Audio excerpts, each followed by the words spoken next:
अस्सलाम वालेकुम, आप देख रहे हैं गूंज। इस्लामाबाद का मौसम खुशगवार तो हुआ था 2 रोज़ कबल, लेकिन फिर ऐसा हुआ कि इस्लामाबाद में चहमगोइयाँ और साजिशी अनासर ने अपना अपना किरदार अदा करना शुरू कर दिया। कुछ फाल निकाल रहे हैं, कुछ फ्यूचर प्रेडिक्ट कर रहे हैं, कुछ ये दावा कर रहे हैं कि कल तक असम्बली तहलील हो जाएंगी, कुछ 31 तारीख की डेडलाइन देते हैं और कहीं पे मामलात अटके हुए हैं। अब तक कोई खुलकर रिएक्शन नहीं आया। जाहिर है कि सुप्रीम कोर्ट का एक और तारीखी फैसला, जिसको आज पाकिस्तान तहरीक इंसाफ ने बड़ा इंडोर्स भी किया। इंडोर्स करने से पहले, और ये केस क्या है, पहले आपको ज़रा सुना देते हैं कि परसों कोहाट में आयरॉनिकली जो इमरान खान साहब ने आज बात की, इसी तरह के सवालात आज सुप्रीम कोर्ट में उठे। पहले ज़रा कोहाट के जलसे की एक झलकी। मैं सुप्रीम कोर्ट से एक और बड़ी आजिज़ी से रिक्वेस्ट करूंगा कि शरीफ खानदान के केसेस करप्शन के आप सुने, क्योंकि एफआईए को उन्होंने तबाह कर दिया। एक officer doctor Rizwan heart attack से मरा, इसमें भी तफ्तीश होनी चाहिए। और दूसरा जो इन्वेस्टिगेटिंग एफआईए का ऑफिसर है, उसको भी हार्ट अटैक हो गया, जो शरीफ खानदान के केस सुन रहा था, शहबाज शरीफ के। उसको भी इन्वेस्टिगेट करें। केसेस अपने पास, सुप्रीम कोर्ट आप अपने पास केसेस बनवाएं, क्योंकि ये डेलाइट रॉबरी है, ये दिन दिहाड़ा डाका पड़ रहा है। 40 अरब रुपए के इनके ऊपर केसेस हैं। कैसे हो सकता है कि वो लोग मुल्क की क़यादत संभाल के और केसेस खत्म करें? और ये आज जो प्रोसीडिंग हुई सुप्रीम कोर्ट में, जो 5 रुकनी बेंच ने, लार्जर बेंच ने की, चीफ जस्टिस उमर अता बंदियाल की सरबराही में, उसमें जो एक ज़ाहिर है एक नोटिस दिया था जस्टिस मज़ाहिर अली नकवी साहब ने, उसके हवाले से ये सुओ मोटो नोटिस है, जिसमें कहा जा रहा है कि तफ्तीश में मुबैना जो हुकूमत है वो मुदाखलत कर रही है। और उनको आज ना सिर्फ ये कि नोटिस लिया, बल्कि उनको फैसला भी एक तरह से दे दिया है। उनको प्रोसिक्यूशन को कहा है कि आप तो कैरोलिया नहीं कर सकते, तबादले नहीं कर सकते। जो हाई प्रोफाइल केसेस हैं, जो उनकी अब तक रिपोर्ट्स हैं, जो अब तक तफ्तीश हुई है, उस तमाम मामले को, तमाम मवाद को सील कर दिया जाए। अब ये तमाम तर चीज़ें कहा जाता है कि आइन के दायरे से बाहर हैं और सुप्रीम कोर्ट नहीं कर सकती। अब ये मामला ज़ाहिर है कि ये बातें तो बहुत हो रही हैं, लेकिन एक आजिज़ाना सी रिक्वेस्ट हमजा शहबाज साहब ने भी की है, ज़रा वो भी सुन लेते हैं।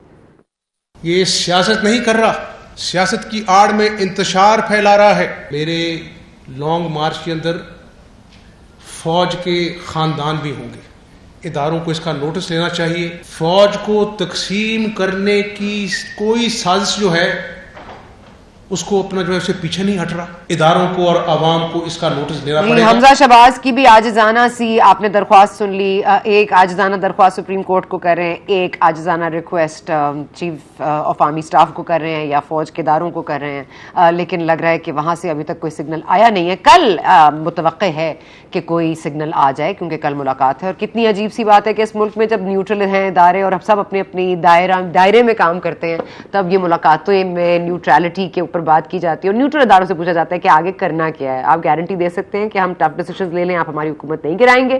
क्योंकि अब तक कोई खुलकर रिएक्शन भी नहीं आया हुकूमत के हवाले से। आज उन्होंने ये तो कह दिया कि इंपोर्टेड तर्जुमान और इंपोर्टेड जो लग्जरी आइटम्स हैं उन पर तो पाबंदी लगी गई है, लेकिन पाबंदी क्या जिस तरह से न्यूट्रलिटी और इर्रेगुलरिटीज हो रही हैं उस पर भी लगी है नहीं, इस पर भी बात करनी जरूरी है।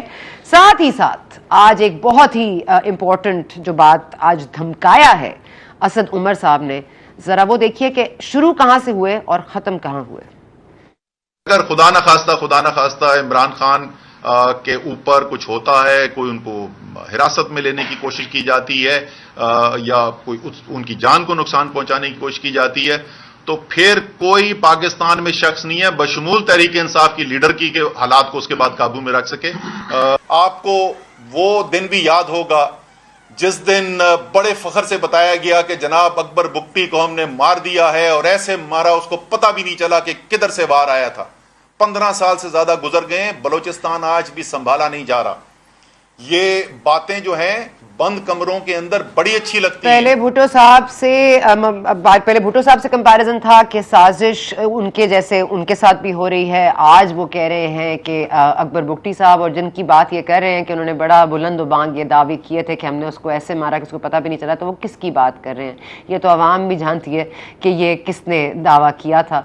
तो एक्चुअली में कौन न्यूट्रल नहीं है, किसके साथ न्यूट्रल नहीं है और साजिश कहाँ हो रही है, इस पर तो आज प्रोग्राम में बात करेंगे ही। लेकिन सबसे पहले जाहिर है क्योंकि आइन की बात है और आइन इतना वाज़ेह है कि बार बार तशरीह के लिए सुप्रीम कोर्ट के पास जाना पड़ता है और फिर हमें लीगल नोटिस के लिए या लीगल एडवाइस के लिए हमें बार बार बुलाना पड़ता है। इरफान कादिर साहब को थैंक यू सर, आप साबिक अटॉर्नी जनरल हैं, आपने वक्त निकाला एक बार फिर। बस एक ही रोज गुजरा था सर, एक और फैसला, एक और वो मोटो नोटिस, एक और तो नहीं लेकिन एक और तारीखी फैसला आ गया है। आप क्या कहेंगे? शर्जील मेमन साहब भी हमारे साथ मौजूद हैं। शर्जील साहब, मैं आपके पास भी आती हूँ लेकिन I just quickly want to get the legal advice from Qadir साहब। जी मैं इसमें ये कहूंगा कि जब भी कोई एग्जीक्यूटिव एक्शन होता है और वो एग्जीक्यूटिव एक्शन जो है वो कानून के या आइन के मुताबिक नहीं होता, तो कोर्ट्स को बिल्कुल इख्तियार है कि इस तरह के एग्जीक्यूटिव एक्शन को वो इलीगल करार दे दें। लाइकवाइज अगर कोई मुकन्ना कानून बनाती है और वो कानून जो है वो आइन की किसी शिक से मुतसादम होता है, तो उस कानून को भी या उस कानून की शिक को भी अदालत को इख्तियार है कि उसको स्ट्राइक डाउन कर दे। लेकिन अगर कोई एग्जीक्यूटिव चीज अभी हुई नहीं है और मफरूजों पे मबनी पूरे जो एक महकमा है उसकी, यानी जिस तरह पोस्टिंग एंड ट्रांसफर्स हैं कि पहले ही कह दिया है कि जी पोस्टिंग और ट्रांसफर्स आप रोक दें, तो पोस्टिंग एंड ट्रांसफर्स आप नहीं रोक सकते क्योंकि पोस्टिंग, ट्रांसफर्स और अपॉइंटमेंट्स जो होती हैं प्रोसिक्यूटर्स की, इन्वेस्टिगेटर्स की, ये सब जो है ये एग्जीक्यूटिव डोमेन में आता है ये मामला, और ये एग्जीक्यूटिव के करने का काम है।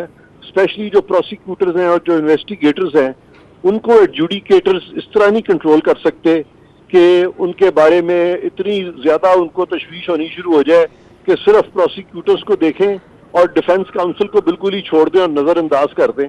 तो ये जो सुप्रीम कोर्ट कर रही है, पूरे के पूरे कार्रवाई शुरू हो गई है महकमों के खिलाफ, तो ये मैं समझता हूं कि ये एक एग्जीक्यूटिव फंक्शन वो परफॉर्म करने की कोशिश कर रहे हैं जो कि उनके दायरा इख्तियार में नहीं है, और ये बिल्कुल अनकॉन्स्टिट्यूशनल एक स्टेप लिया है सुप्रीम कोर्ट ने। देखिए, अगर एग्जीक्यूटिव कुछ जाहिर है कि एग्जीक्यूटिव के दायरे कार में नहीं है और वो ये कर रहे हैं तो जाहिर है कोई वजह बनती होगी। आपको याद होगा सर कि एफआईए के जो चीफ थे बशीर मेमन साहब, उन्होंने भी इस हवाले से बड़ी बातें की थी कि किस तरह से हुकूमत इन्वॉल्व है ये मुबैना केसेस बनाने के हवाले से ऑपोजिशन पर, तो उस पर भी कोई होना चाहिए था सू मोटो नोटिस। आई मीन अगर सिर्फ मुबैना मुदाखलत की बात करनी है। और दूसरी बात सर जो सवाल है वो ये है कि अभी भी जो बात हो रही है, जो हमारी इन्फॉर्मेशन है वो यही है कि खबरों के ऊपर बात हो रही है, खबरों और मफरूजों के ऊपर बात हो रही है, वो अखबार की क्लिप्स लगी हुई हैं। तो एक्चुअल में कोई अभी एविडेंस जमा हुआ है उनके पास या सिर्फ एक नोटिस और ये खबर की क्लिपिंग्स है?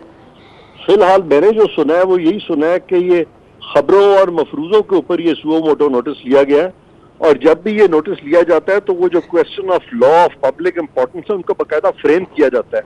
वो कुछ भी फ्रेम नहीं किया और बगैर उनको क्वेश्चंस को फ्रेम किए हुए उन्होंने ये ज्यूरिसडिक्शन जो है एक्सरसाइज इस तरीके से करनी शुरू की है कि मुख्तलिफ जो फेडरल गवर्नमेंट के इदारे हैं, महकमे हैं, उनकी एक रोविंग इंक्वायरी और रोविंग किस्म की एक इन्वेस्टिगेशन और स्क्रूटनी सुप्रीम कोर्ट ने शुरू कर दी है। इस किस्म की मॉनिटरिंग जो है it is not the function of supreme court, हरगिज नहीं। ये बिल्कुल ऐसा ही है कि कल को एग्जीक्यूटिव कहे कि सुप्रीम कोर्ट में अलोन 50,000 केसेस अल्तवा में पड़े हुए हैं और अदालतों में लाखों केस अल्तवा में पड़े हुए हैं, तो वो कह चुके अदालतें अपना काम नहीं कर रही, लिहाजा अब हम उनकी स्क्रूटनी शुरू कर देंगे। तो यहाँ पे स्ट्रिक्ट कंपार्टमेंटलाइजेशन है कॉन्स्टिट्यूशन में, और वहाँ पे एडजुडिकेटर्स जो हैं वो अपने दायरे में काम करेंगे, प्रोसिक्यूटर्स अपने दायरे में करेंगे, इन्वेस्टिगेटर्स अपने दायरे में करेंगे, मुकन्ना अपने दायरे में करेगी और इंतजामिया अपने दायरे में करेगी।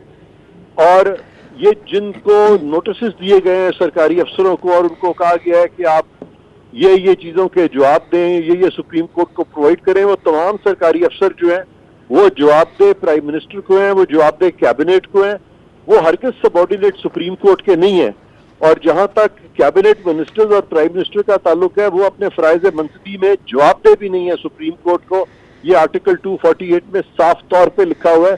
तो मैं समझता हूं कि ये जुडिशल यानी ओवर रीच का शिकार हो गया सुप्रीम कोर्ट। ये जुडिशल एक्टिविज्म नहीं है बल्कि जुडिशल ओवर रीच है, और जुडिशल ओवर रीच के जो असरात हुए हैं पाकिस्तान में माजी में वो बहुत अफसोसनाक हुए हैं। जिस तरह के इफ्तिखार चौधरी के ज़माने में हमने ये चीज़ देखी, और फिर साकिब निसार साहब के ज़माने में तो माशाल्लाह उन्होंने तो पूरा PIA के जो वो PIA के पूरा रिकॉर्ड की छानबीन शुरू कर दी, पूरा एयरलाइन जो है उन्होंने अपने ताबे कर लिया, और उनकी इस कदर इंक्वायरी और स्क्रूटनी की, और इन दी एंड कुछ भी नहीं निकला। और फिर उन्होंने डैम बनाने की कोशिश की। वो आप जानती हैं, आप मुस्कुरा भी रही हैं, बात भी मुस्कुराने की है कि बहुत सारे लोग जो हैं उस चीज के पीछे भी लग गए, और वो who gives a damn? Who gives a damn? Exactly.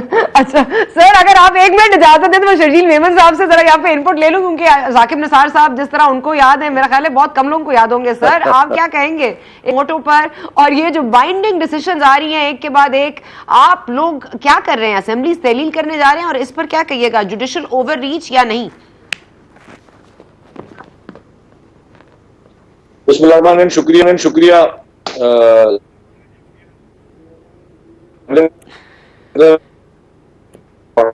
थोड़ी बहुत जिस पता चली कि शायद एक ये सवाल किया गया कि जी सनाउल अब्बास साहब एक अच्छे ऑफिसर तो उनको क्यों हटाया गया। तो मेरा तो पहला सवाल ये कि आज एक चीज तय कर लें कि अच्छे ऑफिसरों की एक लिस्ट बना लें पूरे मुल्क में कि जो अच्छे ऑफिसर थे, और फिर उसके बाद जो अच्छे नहीं है उन सबको नौकरी से फारिग कर देना चाहिए। क्योंकि ये हकीकत भी, अगर हमें किसी बड़े इदारे से आ गई ये जजमेंट के जी ये अच्छे ऑफिसर्स हैं, तो इसका मतलब आपने कोई पैरामीटर या क्राइटेरिया तय कर लिया है, और अगर ये इस तरह है तो आप बाकी जितने भी ऑफिसर उनको फारिग करने, क्योंकि वो अच्छे नहीं है, वो काबिल नहीं है, वो नाअहल ऑफिसर हैं, और नाअहल ऑफिसर क्यों गवर्नमेंट की सैलरी ले, और नाअहल ऑफिसर क्यों गवर्नमेंट का काम करे। उसके साथ साथ पंजाब में हर 3 माह के बाद IGs चेंज होते रहे हैं। मैं समझता हूँ कि जी उस पर भी सख्ती से नोटिस लेना चाहिए था कि चीफ सेक्रेटरीज और IGs क्यों 3-3 माह में चेंज हो रहे थे, और ये जो रोटेशन चल रही थी अब वो क्यों चल रही थी, सबको पता है कि पंजाब में जो चल रहा था, जो एक खातून साहबा जो पूरा सिस्टम चला रही थी। अब आगे बात जी असेंबली की, आपने बात की, मैं कहूँगा कि ऑनरेबल कोर्ट्स के लिए मुझे बहुत एहतराम है, बहुत अदब है, लेकिन साथ में गुजारिश मेरी ये भी इल्तिजा है कि जी अदालतों का एहतराम और भी अच्छा ज़्यादा होता है कि जब अदालतें जो है वो उनके फैसलों में इस तरह की चीज़ हो कि वो हर एक गवर्नमेंट के लिए, हर एक चीज़ के लिए एक ही तरीका के डिसीजंस हों। जो एग्जीक्यूटिव के काम है, जो आइन में और कानून में वो एग्जीक्यूटिव ने करने हैं, जो जुडिशरी के काम है वो जुडिशरी ने करने हैं। जुडिशरी के बहुत अच्छे फैसले आए हैं, जैसे बंदियाल साहब के बड़े अच्छे फैसले आए हैं, उसको कोर्ट भी किया जाता है तारीख में। लेकिन इस तरह की जो आज जो चीज़ हुई है उसमें थोड़ा बहुत एक चीज़ है, लेकिन मैं उम्मीद करता हूँ कि इस चीज़ को भी आगे जाके किसी बेहतर तरीके से जाए। बिल्कुल ये भी सही है कि जी कोई अगर ये भी नहीं होना चाहिए कि जी मैं केसेस को कोई ख़राब करूँ, लेकिन बात ये कि जी प्रोसिक्यूटर्स की बात अभी इरफान साहब ने की, प्रोसिक्यूटर्स इमरान खान के दौर में कौन कौन प्रोसिक्यूटर्स रहे हैं और किन किन को नैब में प्रोसिक्यूशन पर रखा गया है, शायद आपको भी इल्म हो या नहीं हो। फवाद चौधरी साहब के भाई हैं, उनको नैब में स्पेशल प्रोसिक्यूटर लगाया गया।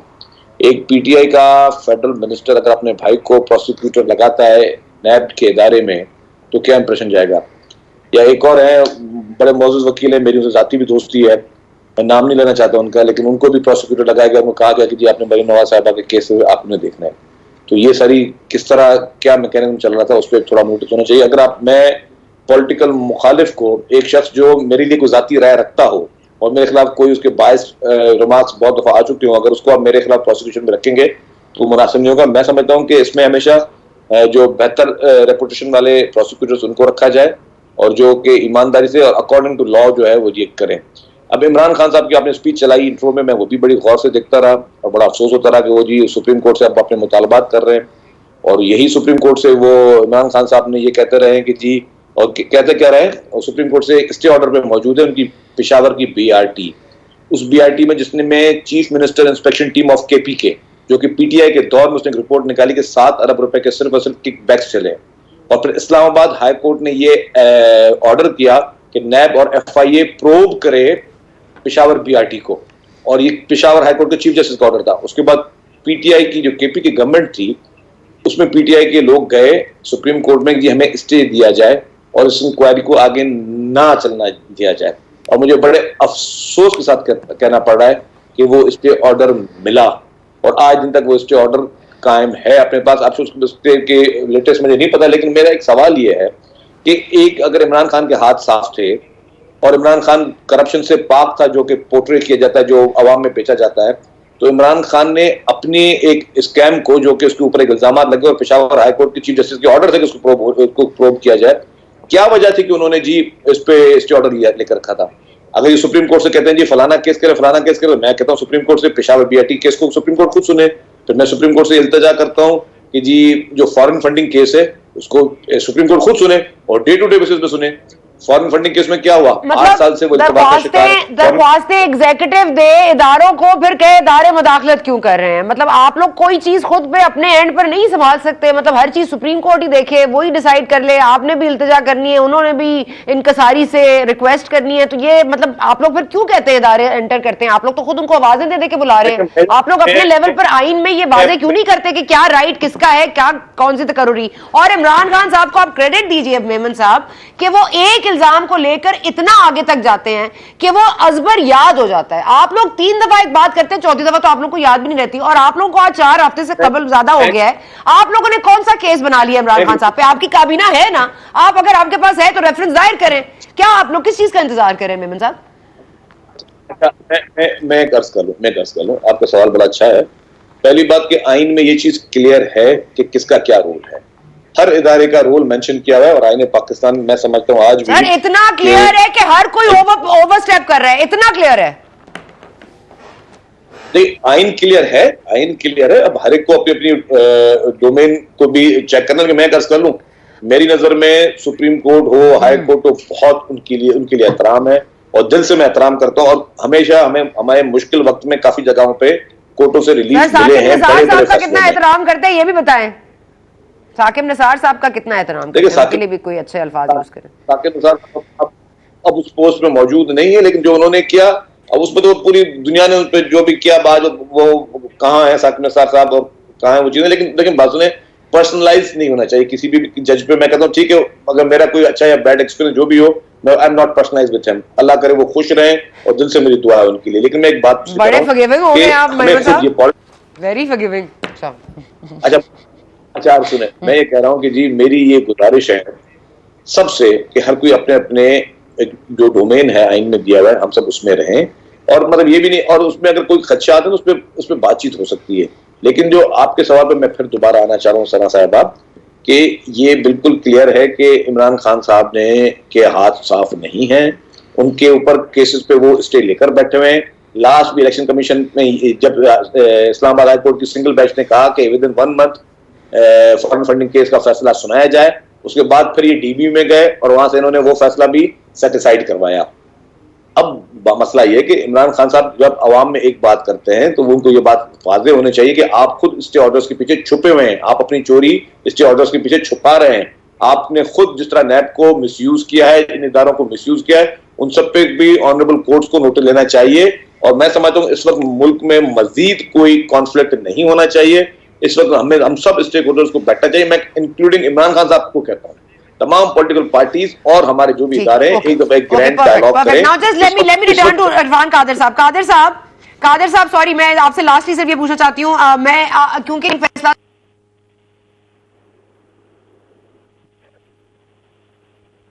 तबादले नहीं कर सकते, ये इंफॉर्मेशन सील कीजिए, ये रिपोर्ट हमें दीजिए।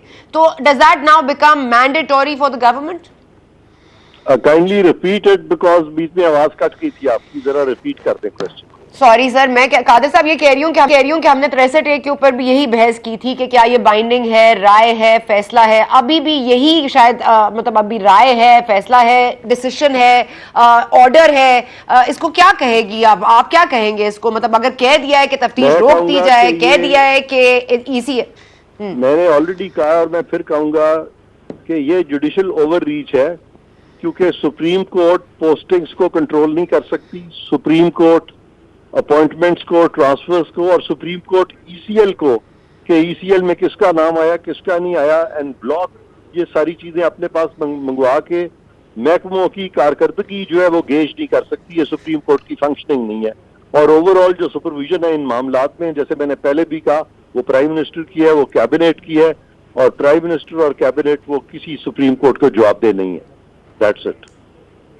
कादिर साहब, on a very personal level मैं आपसे ये पूछना चाहूंगी, क्योंकि एज मतलब आप जाहिर है लॉ को समझते हैं, आप आइन को समझते हैं, मैं सिर्फ as a student of law और आइन मैं आपसे ये जानना चाहती हूँ कि क्या ये अब तक जो 63A के हवाले से राय आई है या फैसला आया है, इस पर अब तक रिव्यू नहीं हुआ है फाइल, अब तक कोई हमें बुनियादी तौर पर जो हुकूमत है उसका मौक़िफ़ सामने नहीं आया है। दूसरी तरफ अब ये डिसीजन आ गया है, या आप जिस तरह भी इसको कहिए, अब वो कंटेम्प्ट भी ले सकते हैं, वो आगे मामला को कर सकते हैं, मतलब are we waiting for things to simmer down? आपको नहीं लगता कि इस पर बात होनी चाहिए थी, कोई रिव्यू में जाना चाहिए, किसी को तो कुछ कहना चाहिए नहीं? या ये ऐसे ही चलता रहेगा कि सुओ मोटो ले लिया और हम कहेंगे, हम आर्ग्यू करेंगे, कुछ नहीं हो सकता इस पर? बिल्कुल रिव्यू में नहीं जाना चाहिए। ये 2 ओपिनियन सुप्रीम कोर्ट ने दिए हैं, 2 राय आई हैं, 3 जजेस की एक राय है, 2 जजेस की एक राय है। हुकूमत वक्त पे मुनसर है कि वो उस राय को मानते हैं या उसको नहीं मानते। तो लिहाजा अगर ये ऑर्डर भी होता तो फिर भी ये कॉन्स्टिट्यूशन को रीराइट करने के मुतरादिफ था, ये कॉन्स्टिट्यूशन को अमेंड करने के मुतरादिफ था। अगर ये ऑर्डर भी होता तो फिर भी this was to be ignored, और उस पर भी हालांकि रिव्यू प्रोवाइडेड है, उस पर वहां भी रिव्यू करने की कोई जरूरत नहीं थी। और इस तरह के जब मामला मेरे पास जिंदगी में कई दफा है, तो जहां हमने समझा कि ये ऑर्डर जो है इम्प्लीमेंटेबल नहीं है, ये वायलेट करता है स्पेसिफिक प्रोविजन को, तो हमने सुप्रीम कोर्ट को साफ तौर पे बता दिया कि हम इसको इम्प्लीमेंट नहीं करेंगे, और फिर सुप्रीम कोर्ट खामोश हो गई। So I don't want to be harsh, but I don't also want to call it that. But क्या जो पीटीआई का इस वक्त एक जोर है या शोर है या जो दबाव है जो अवाम के बीच में या अपनी पार्टी के साथ या अपने वर्कर्स के साथ जाके जो वो बात, मतलब very very premature kind of ये पब्लिसिटी स्टंट है या कुछ, मतलब आई डोंट नो, अपील करने की कोशिश है, अगर इसका कोई और बाइंडिंग मसला नहीं है तो? देखें, मैं बिल्कुल नहीं कहूंगा कि सुप्रीम कोर्ट जो है किसी का दबाव ले रही है, पीटीआई का या किसी का दबाव ले रही है, लेकिन सुप्रीम कोर्ट जब भी ओवररीच का शिकार होती है तो सुप्रीम कोर्ट मुतनाज़ा होती है, और फिर लोग ऐसी बातें करते हैं जिससे कि वो उनको इम्प्रेशन जाता है जैसे कोई दबाव ले लिया है। मेरा नहीं ख्याल उन्होंने दबाव लिया है, लेकिन मैं ये जरूर कह सकता हूं कि उनको इस हद तक इन मामलात में जाना ही नहीं चाहिए था जिस हद तक ये आज जो उन्होंने ऑर्डर किया उसमें चले गए हैं। तो सुप्रीम कोर्ट को जुडिशियल ओवररीच से इख्तिलाफ करना चाहिए। अननेसेसरी जी हेलो, अननेसेसरी आप समझते हैं आज अननेसेसरी था ये? Absolutely unnecessary. Okay thank you Qadir साहब, थैंक यू कादिर साहब for your time, thank you and appreciated. जी शर्जील मेमन साहब, इलेक्शन का बताएंगे, सख्त फैसले करेंगे या असेंबली मुद्दत पूरी करेगी सर, और या फिर इलेक्शन कॉल करेंगे? कल मुमकिन है क्या तय पाना है, मीटिंग में क्या तय पाना है? मैं एक चीज तो कह दूं जी कि इलेक्शन के लिए सब तैयार हैं, लेकिन जब तक कॉन्स्टिट्यूशनल अमेंडमेंट नहीं हो जाती इलेक्शन लॉज में, तब तक किसी भी सूरत में असेंबली नहीं तोड़ी जाएगी और असेंबली अपना टाइम पूरा करेगी। इमरान खान कितनी भी ब्लैकमेलिंग कर ले, इमरान खान कितना भी झूठ बोल ले, कितना भी झूठा नैरेटिव पब्लिक तक पहुंचा दे, कितना भी झूठ बोल के लोगों को मतलब यरगमाल भी बना ले या उनको मिसगाइड भी कर दे, लेकिन मैं एक चीज़ क्लियर करना चाहता हूं कि किसी भी सूरत में असेंबली नहीं तोड़ी जाएगी। आइन और कानून के तहत जो असेंबली का जो टाइम है वो पूरा होगा। प्राइम मिनिस्टर का कभी भी टेन्योर जो है वो फिक्स नहीं होता, असेंबली का टेन्योर फिक्स होता है। प्राइम मिनिस्टर के खिलाफ 2 दिन के बाद भी वोट ऑफ नो कॉन्फिडेंस आ जाता है। लेकिन मुझे पता है, अगर ये जो ब्लैकमेलिंग इमरान खान कर रहे हैं, बलूचिस्तान में एक चीफ मिनिस्टर थे और बलूचिस्तान के चीफ मिनिस्टर के खिलाफ इमरान खान कर रहे हैं, वो चले गए। किसके थ्रू कर रहे हैं जी? मैं गर्ज कर रहा हूँ, इमरान खान जो है वो पूरी कौम को और पूरे सब इदारों को इस वक्त ब्लैकमेल भी कर रहे हैं और उनको धमका भी रहे हैं। आज भी जो आपने भी असद उमर का एक क्लिप चलाया, असद उमर साहब का ये क्लिप क्या धमकी के उस पर ज़मरे में नहीं आता कि अगर इमरान खान को गिरफ्तार किया गया तो ये हो जाएगा और वो हो जाएगा। पीपल्स पार्टी की लीडरशिप कब तक, कितने लीडर्स जो हैं वो गिरफ्तार हुए हैं। मोहतरमा बेनज़ीर भुट्टो शहीद को गिरफ्तार किया गया, आसिफ अली जरदारी साहब को गिरफ्तार किया गया, PMLN की पूरी लीडरशिप को गिरफ्तार किया गया। तो क्या मुल्क में किसी ने अफरा तफरी की कॉल दी कि अफरा तफरी फैला देंगे? मतलब एक शख्स, आप मतलब कैसे एक शख्स, अगर ये प्रेसिडेंट आपने बना दिया, मैं एक बात बहुत क्लियर करता हूँ, अगर आपने ये प्रेसिडेंट बना दिया कि जी स्टेट को धमकी दी जा सकती है, स्टेट को धमकी के बदले अपनी बातें मनवाई जा सकती हैं, खुदा न खासा अगर ये प्रेसिडेंट आपने पैदा कर दिया तो कल सिर्फ एक ही राह बच जाएगी सबके लिए, और फिर हर पॉलिटिकल पार्टी मुख्तलिफ अदवार में यही करती रहेगी। कि जी आपने अगर मेरे ठीक है सर जी। मेमन साहब, ऑन दैट नोट बहुत शुक्रिया थैंक यू मेमन साहब, थैंक यू, आपने वक्त निकाला। यहाँ पर वक्त के बाद आएंगे तो अली जफर साहब पाकिस्तान तहरीक इंसाफ के वकील से पूछेंगे कि अगर ये जुडिशियल ओवररीच है एज इरफान कादिर साहब सेज, तो फिर इसके इफेक्ट्स बाइंडिंग है या नहीं, और इस पर मजीद क्या पेशरफ्त होनी चाहिए, क्योंकि तारीखी फैसला तो है पाकिस्तान तहरीक इंसाफ के लिए। अब इस हफ्ते में 2 तारीखी फैसले आ गए हैं और in a good way. Let's take a break.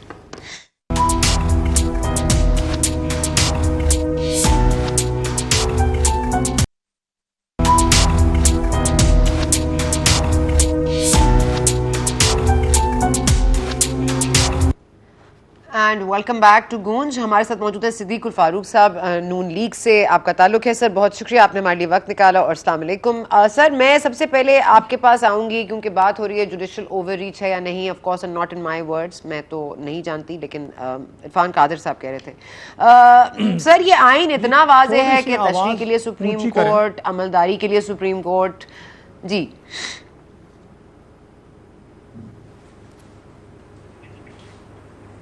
हाँ जी, मैं सिद्दीक उल फारूक साहब, मैं ये कह रही हूँ कि ये क्या, जी मेरी आप आवाज आ रही है आपको? सर फारूक साहब आपको आवाज आ रही है? जी बिल्कुल ठीक है, बिल्कुल ठीक है, आ रही है, आ रही है। मेरी आवाज नहीं आ रही सिद्दीक उल फारूक साहब, ये तो रेयर है। अच्छा ठीक है फारूक साहब, मैं ये कह रही हूँ आपकी आवाज आ रही है।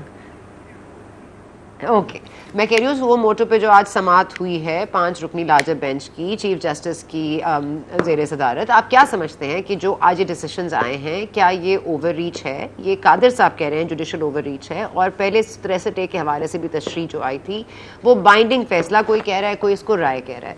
अब इसमें क्लैरिटी कौन लाएगा? क्योंकि हुकूमत तो मेरा ख्याल है कल की मीटिंग के बाद ही डिसाइड करेगी उसने आगे कैसे प्रोसीड करना है, और वो मीटिंग भी उनसे हो रही है जो कि न्यूट्रल होने का दावा कर रहे हैं।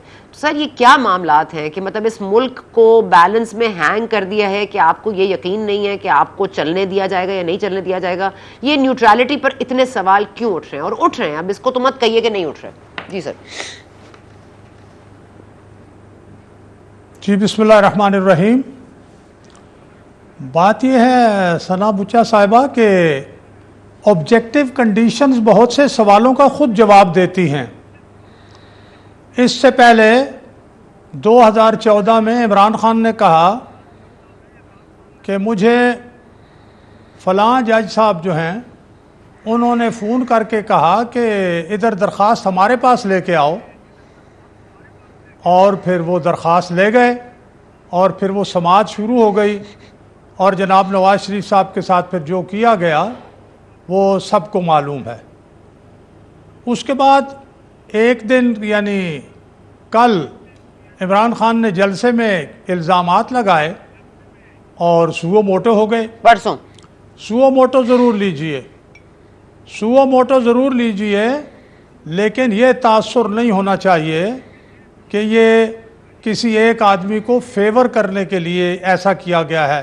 क्योंकि अगर FIA का मामला है तो बशीर मेमन साबिक जो FIA के DG थे उन्होंने तो कहा और बरमला कहा, और एक इंटरव्यू नहीं कई इंटरव्यू दिए कि मुझे इमरान खान ने बुला के कहा कि शहबाज शरीफ और नवाज शरीफ और इन लोगों पर मुकदमे बनाओ। तो उन इंटरव्यूज़ की बुनियाद पर तो कोई सुओ मोटो नहीं हुआ, होना चाहिए था। तो इसलिए मैं ये अर्ज़ करता हूँ कि सुओ मोटो नोटिस ज़रूर लीजिए, लेकिन साथ ये भी देख लें कि जो मामलात जिस तरह चल रहे हैं, जितने मुकदमात बने हैं वो झूठे मुकदमात हैं। बुला बुला के कहा गया, 3-3 साल 2-2 साल 1.5-1.5 साल जेल में रखा गया, फिर रिहा हुए हैं लोग। लंदन की अदालत से शहबाज शरीफ रहा हुए, ब्राड शीट ने नवाज शरीफ साहब से मांगी माफ़ी मांगी, जुर्माना भी दिया। साफ पानी केस में शहबाज शरीफ साहब बरी हुए। ख्वाजा बिरादरान की जब ज़मानत का मामला आया, सुप्रीम कोर्ट का फैसला पढ़ लीजिए। नैब के बारे में क्या कहा गया, तो क्या नैब को और FIA को इमरान खान ने मिसयूज़ नहीं किया? और क्या वो ऐलान नहीं करते थे मैं नहीं छोड़ूंगा, जेल भेजूंगा, किसी कीमत पर नहीं छोड़ूंगा, और निकलता कुछ नहीं था। वो एसेट रिकवरी यूनिट जो बना था उसका क्या हाल हुआ, किस तरह मिसयूज़ हुआ? और उसके मुकाबले में दिसंबर 2019 में जब यहीं इस्लामाबाद में मौजूदा सदर के सरबराही में जब इंटरनेशनल एंटी करप्शन सेमिनार हुआ, तो उसमें नैब के चेयरमैन ने ये कहा कि जनाब हुक्मरानों के खिलाफ मालम जब्बा और पिशावर मेट्रो का रेफरेंस तैयार पड़े हैं, वो फिर किधर गए रेफरेंस? बाद में कहने लगे नहीं वो ये है कि अब इस वक्त तो अपोजिशन का एहतसाब होगा, इन हुक्मरानों का बाद में होगा। तो भाई फिर वो चीनी, वो गंदम स्कैंडल, अभी जो 40 अरब रुपए की जो कोविड-19 के लिए गैर मुल्की इमदाद आई है, और ऑडिटर जनरल ऑफ पाकिस्तान की रिपोर्ट जो इमरान खान ने छुपा दी थी वज़ीर आज़म की हैसियत में, और फिर IMF के दबाव पर वो रिपोर्ट निकालनी पड़ी, वो 40 अरब रुपए की करप्शन है, उसका सुओ मोटो नोटिस भी तो कौन लेगा? लेना चाहिए। खोसा साहब ने तो दरखास्त मंगवा ली थी। ठीक है, अब अगर आप इजाजत दें, मैंने आपकी बात सुन ली, अब अगर आप मेरे इजाजत, हाँ ठीक है, आपकी राय आ गई। अब मेरा सवाल लीजिए, अब मेरा सवाल लीजिए फारूक साहब, मेरा सवाल लीजिए। मेरा सवाल ये है, बड़ा सादा सा, आइन इतना वाज़े है, आइन इतना वाज़े है, कानून हर किसी के लिए एक है।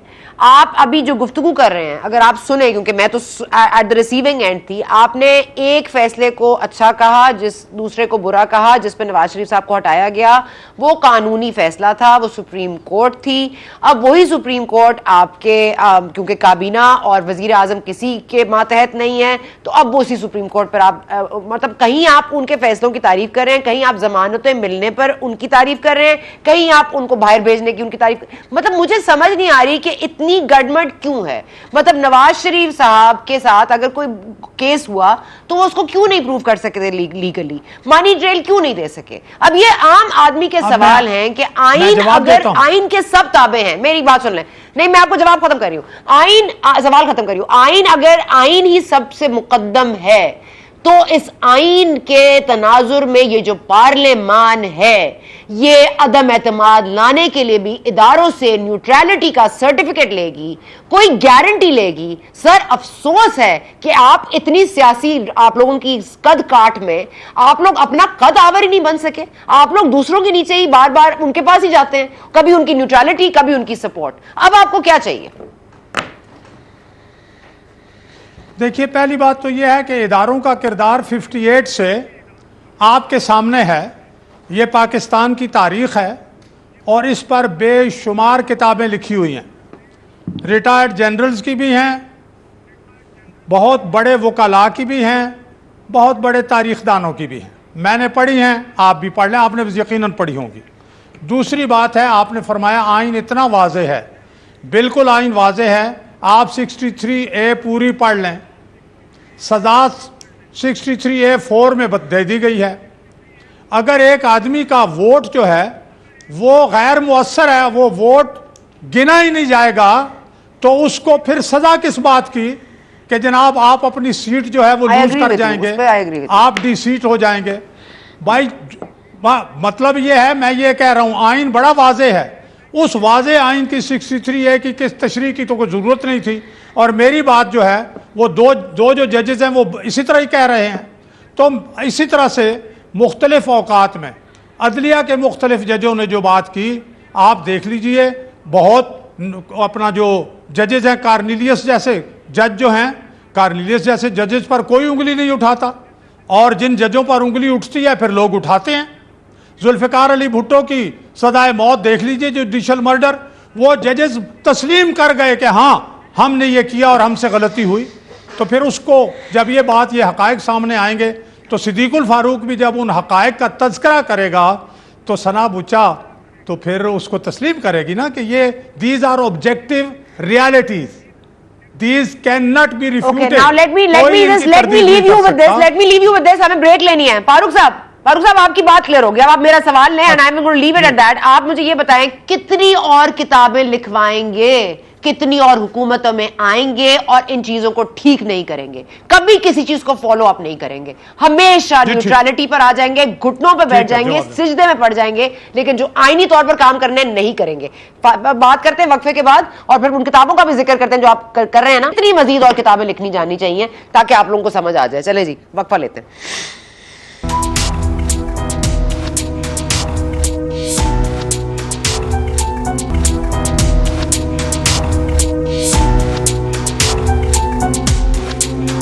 And welcome back. हम बात कर रहे थे ऑब्जेक्टिव रियलिटीज़ की कि इस मुल्क में क्या क्या होता रहा है, आइन के हवाले से, कानून के हवाले से, सुप्रीम कोर्ट्स के हवाले से, क्या फ़ैसले जो हैं वो आर्गूमेंटेटिव हैं या उन पर बात की जा सकती है, नहीं की जा सकती, कुछ कंटेम्प्ट के इशूज़ हैं, कुछ और मसले हैं।